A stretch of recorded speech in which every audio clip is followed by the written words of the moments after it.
Welcome to Karin Clarke Gallery in downtown Eugene, Oregon.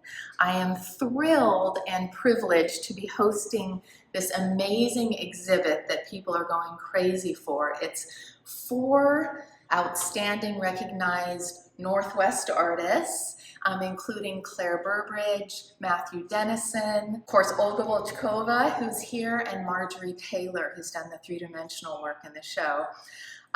In a minute, we're going to start talking with Olga about her amazing new work that we're exhibiting. I did want to point out that I'm just so excited to be following her career and to see her really solidly become a nationally known artist, and I'm sure it'll go beyond that. Earlier this year, Olga was featured in a solo exhibit at the Museum of Russian Art in Minneapolis, and people just went crazy for the exhibit, and we've been receiving so many emails and calls from people from that area who saw the show, who've just found out about her.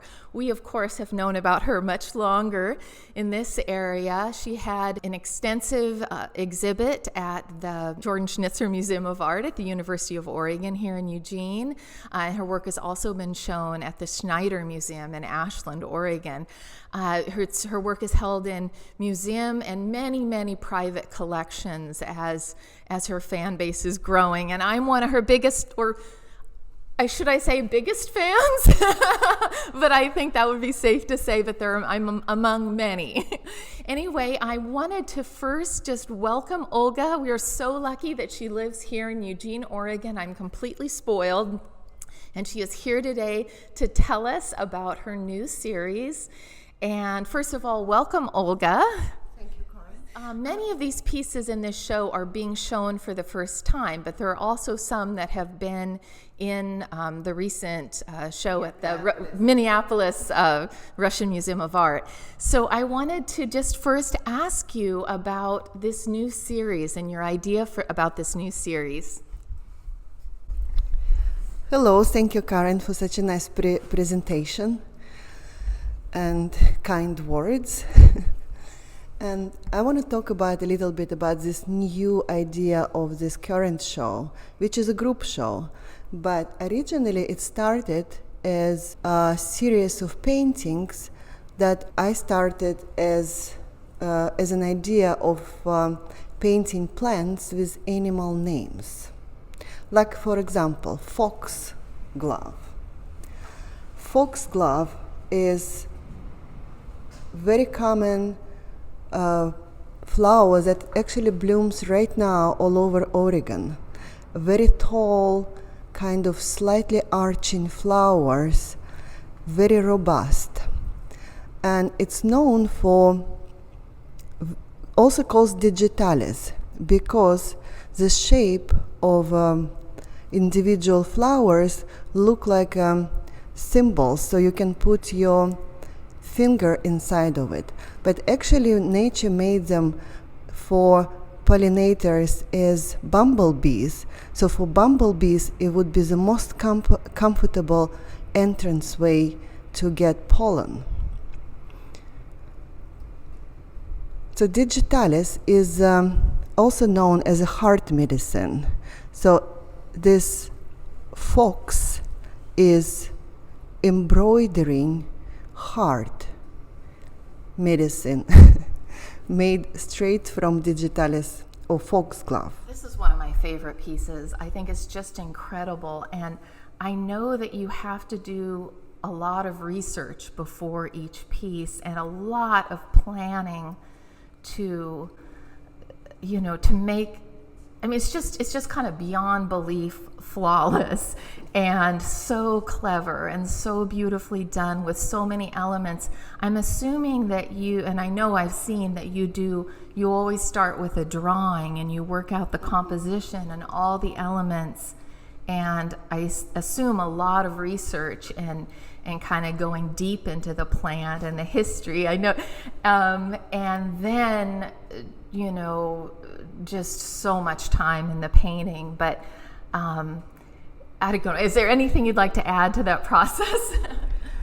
Well, it's actually a good question, Karin, because I never know how painting is going to look when I start. I do make a lot of research, and I always think first about flowers themselves.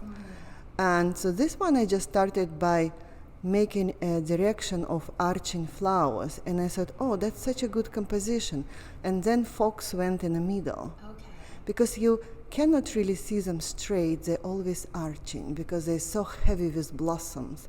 So they want pollinators to come in, and they want to propagate, and they're doing it in the most kind of screaming, attractive way. We're here. I also like the idea that in the course of evolution of this flower, so this flower made everything possible to welcome these bumblebees. So the shape inside is perfect for them.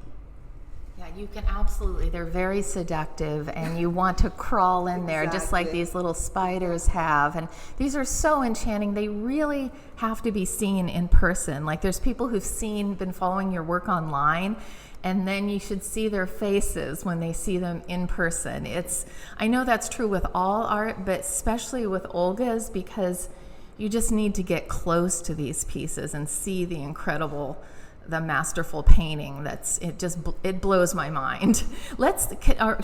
Sorry. Also, I think gold adds more dimension to each painting, and in this particular series, I wanted to use gold in a different kind of ways in each painting. So it would be good to go straight to the next one. Okay. So we will continue about the way I'm using gold. So as you can see in this painting, this halo around has a sort of a relief. But if you look very carefully, it's exactly the same drawing continues through the whole painting.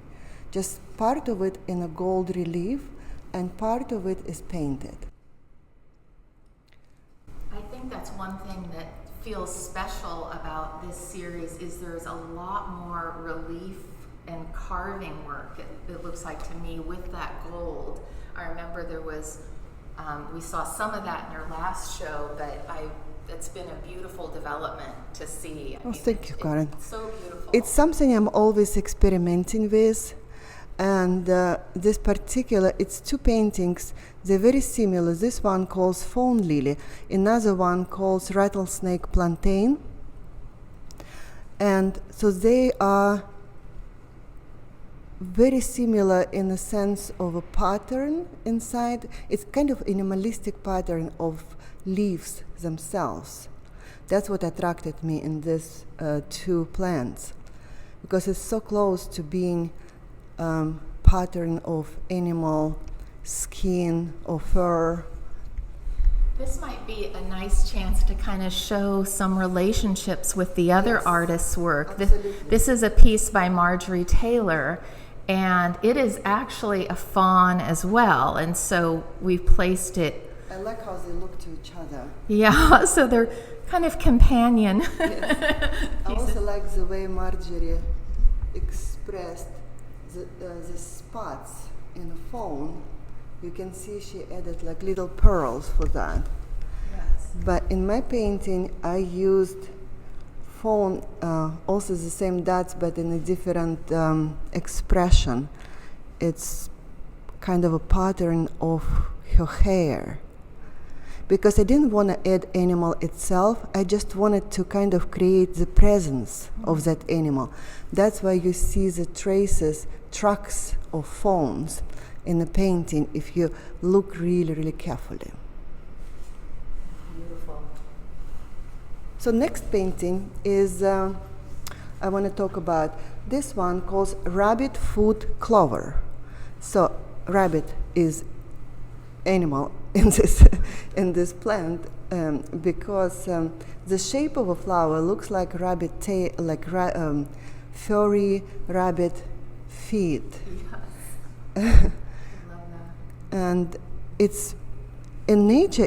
This plant is barely noticed.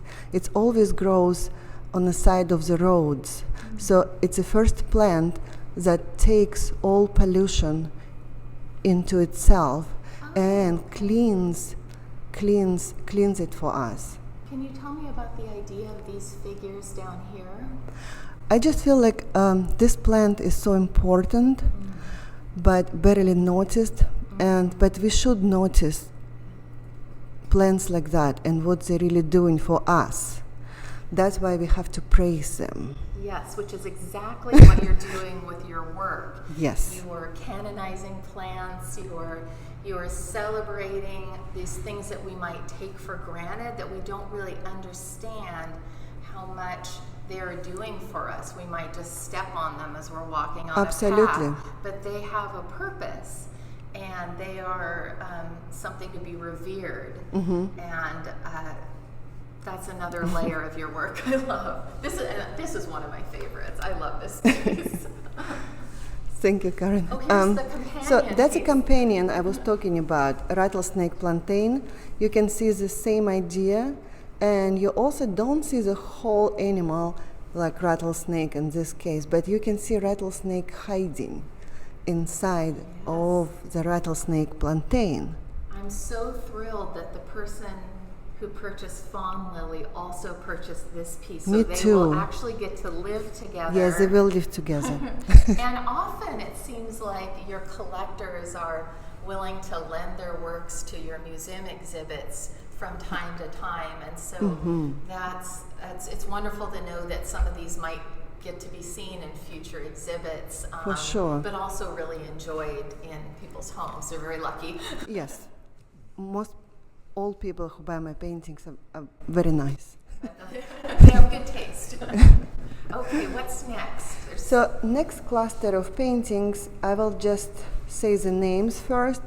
This is a catnip. This one is a Saint Cuckoo's Tears.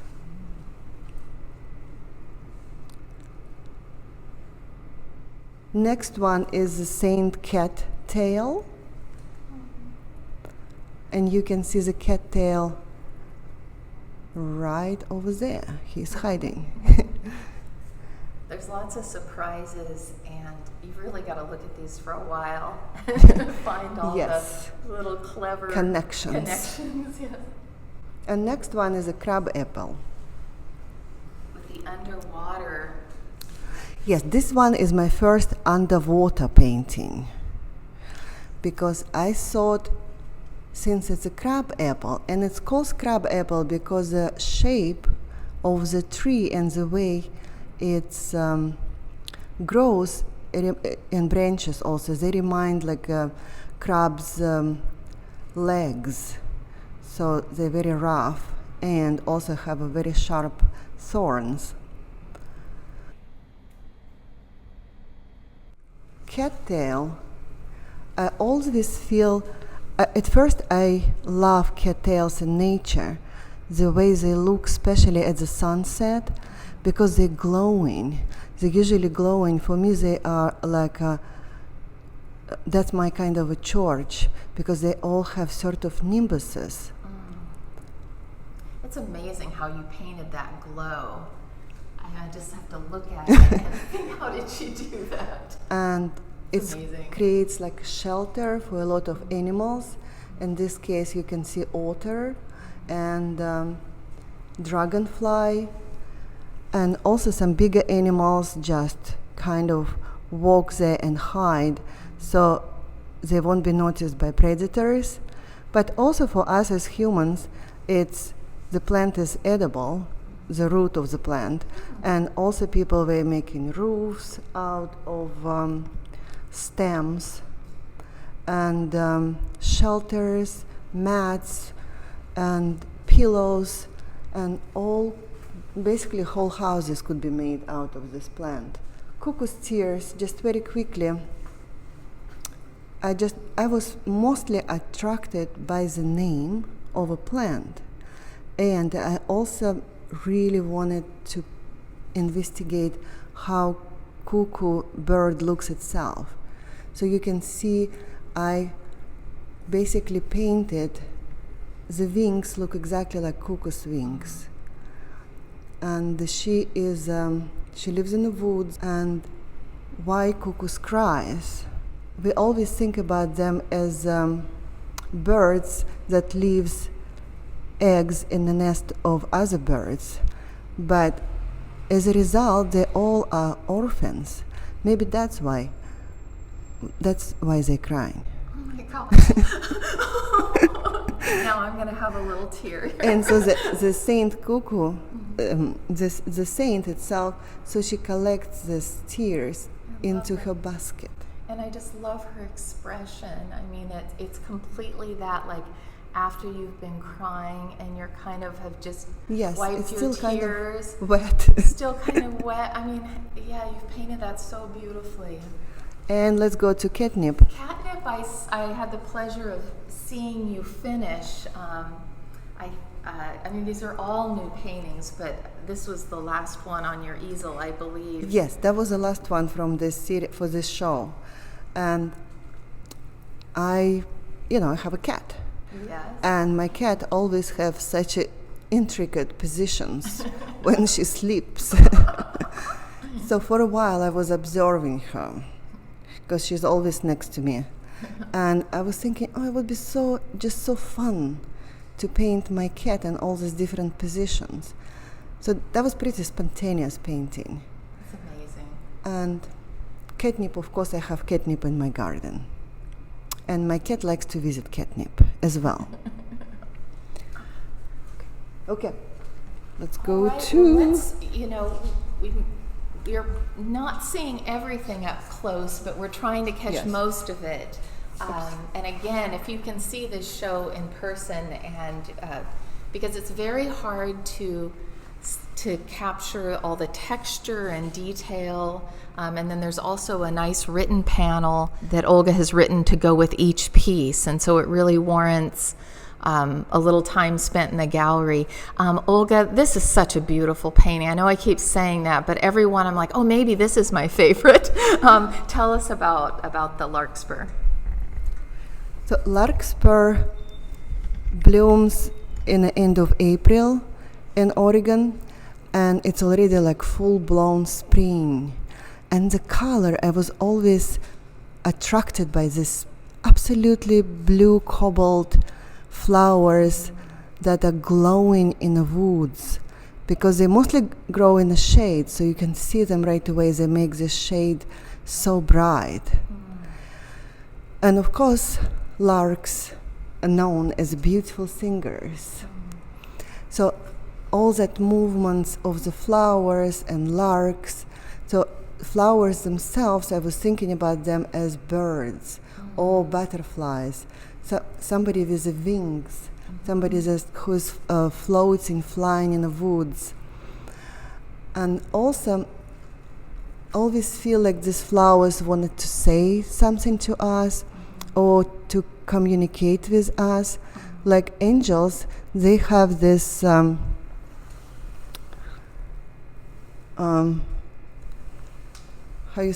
ribbons. They have these ribbons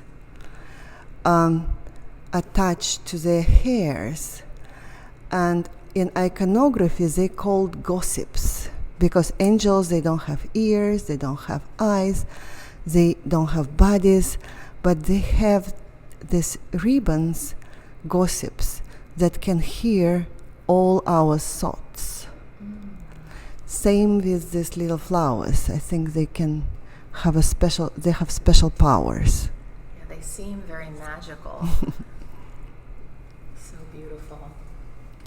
I really like this this piece of Marjorie and expression of this cat's face and all these textures and colors. She finds a lot of vintage Yes. fabrics and needle points and things online, and she has to take apart these old pillows and things and purses to make them into and these. repurpose and give them completely new creative life. Yeah, which is also, an aspect to like celebrating our natural world, to just the repurposing, and then also celebrating these beautiful animals. So yes.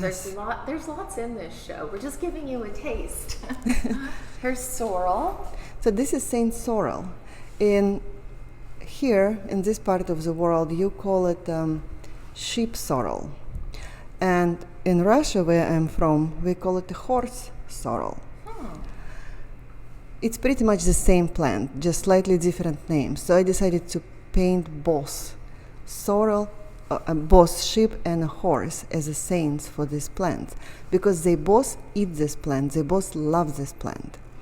And this plant is really good for pretty much all animals, especially domesticated ones like geese and ducks. So it's, in Russia, pretty much it's the first vegetable grown after the snow melts, because you can go to the fields and collect it. And sorrel also is famous for the sorrel soup, and you can see the on the left you can see the recipe. So my idea is that it's good for humans and it's good for plants, or it's good for animals. So we can all use it. So it's sort of like magic. I love that each piece you've approached completely fresh. It's not like you're going with the same exact idea, like, okay, we're going to focus on this animal. It's not always, the animal sometimes is implied, though, or in this case, having the two, I mean, they're each so unique and so special, but they have this common theme, which I love. This spectacular. This one was really fun to paint. Really fun. So cool. If you have your talent, it's fun to paint. Anyone else who tried, maybe a disaster. No. I mean, it could be interpreted in probably a million different ways. It would be fun to make a show of one plant and just go crazy. Wild. Exactly. All the different approaches. Just from different angles. All right, this is probably the last large piece of yours that we're looking at That's today. the last new piece for this show, and it's a Saint Bearberry. Very common, kind of a ground cover plant. You can see it all over Oregon, especially at the coast. I mean, at least that's where I see it all the time when I go there. So it was very important plant for natives of this region, because they used it in kind of a smoking mix. So the plant itself in the native tongue is called kinikinik. Kinikinik. I really love how it's works, how it rolls on my tongue. Kinikinik. Or kinikinik. I think I see some morels poking through. Yes, it's basically like forest floor with some animals hiding inside of it. But you also can see little girl, and you can see that she is communicating with a bear. Yes. And if you read my story on the right, long story and very intricate, so you will understand what it's all about. It's all these pieces kind of connected, and they are telling the story of this plant. It's such a lush piece, and there's just the patina of the background. It's kind of this gold, but like muted gold. It's just so beautiful and so compelling, this relationship here. And I think you sort of see yourself as like the child. Exactly. You know, and you're I wanted connecting. to make child completely unthreatened and comfortable in that surroundings. So as it should be, like the way we should, the more we understand the natural world, the more we wouldn't harm it if we understand, because by harming it, we're harming ourselves first.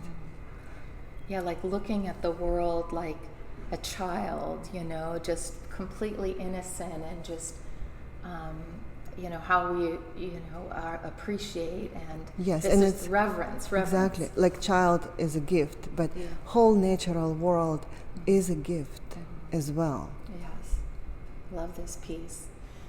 Well, maybe we should take just a quick peek. This is a 4-person show, and each artist is just incredible, and there are connections between the work, but everyone has their own voice, and we're just going to tease you with just a look through the exhibit, and then there's another special section of work by Olga that we're going to take a quick look at as well.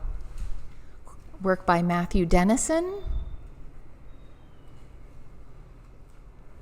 Look at all those red dots. I hope we're not disappointing you. And we're going to look over at Claire Burbridge's work, just masterful. This is the first time we've had her in the gallery, and I was very lucky that Olga's a close friend of hers, so she is extremely in demand in mostly museum exhibits. So And public art. and public art, yes, of course, and so it's wonderful to finally have her in the gallery.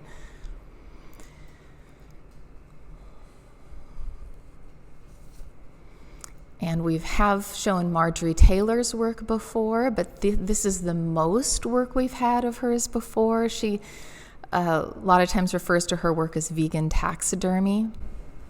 I really like this wolf. Yes, let's look at the wolf. And then I want to show you. And it looks at this wall, the wolf looks like he lives happily in the woods created by Claire. Yes, and they weren't seeing each other's work, so it was just a completely happy accident that color-wise, Yes. and it works so well. It's just kind of that gray with some muted colors. Yeah, everything in this show is really warrants a close In and the lecture, everything is connected.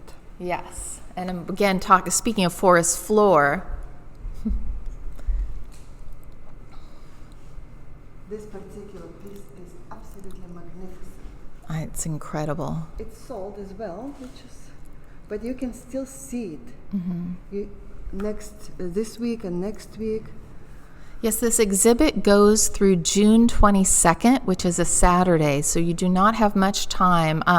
If you're coming from out of town and you're limited and when you can come, please contact the gallery because we can make a special appointment as well. Now I want to direct you to these new smaller works by Olga, which are just like a little amuse-bouche of Olga's work. They're just like these compelling little pieces. And I was here the other day when the gallery was closed and someone came in and they were like, they thought they were three-dimensional and they were getting really up close. Tell me about this new series. Well, they're all new, but these small pieces, Olga. That's a small addition to my other pieces. And it happened that during the snowstorm, I lost a big branch of my juniper. And at first I just wanted to cut it in pieces and put it in the recycle. But when I cut it, it smelled so incredible and texture inside was so pretty. So I was thinking maybe I can do something with that. So I cut it in this kind of blocks, slabs, and at first I tried to paint and nothing was coming out of it, and then I decided to polish this wood so well that paint wouldn't be absorbed by wood too much. And so it's so well polished that it looks like almost like a tile if you touch it by your skin, like a marble. And then I thought, what can I add? And then I thought maybe little flowers. I went to the garden and I found this beautiful, beautiful beetle. This one. So I took pictures of that and I thought, oh, it would look so good on my piece of wood. That's how it started. So I tried with one, I really liked it, and started to continue with Oregon native insects. I love it. So there's an opportunity to acquire a small work by Olga. In addition, she's been making these prints of her work that are signed that we also have available in the gallery, and she's just printed some of her new work as well. So, and we have some older pieces in addition. So there are some people that like to collect those all just to keep a portfolio or frame them up in a series. I've seen some really interesting things done with those prints. So those are available. And Olga, I just want to thank you so much. Thank you, Karin. For such a nice presentation. Well, you are the best. I always learn so much, and Olga is just extraordinary. Please come down to the gallery if you have time and are local or close enough to drive. Come down. Again, it's June 22nd is the final day, which is a Saturday, and of course the whole exhibit is up online on our website, karinclarkegallery.com, and it will remain up. So you should be able to find that on our website even if you're viewing this video after June 22nd, 2024. Thank you, Olga. Thank you to all the artists that are in this show, and please come and enjoy. Please.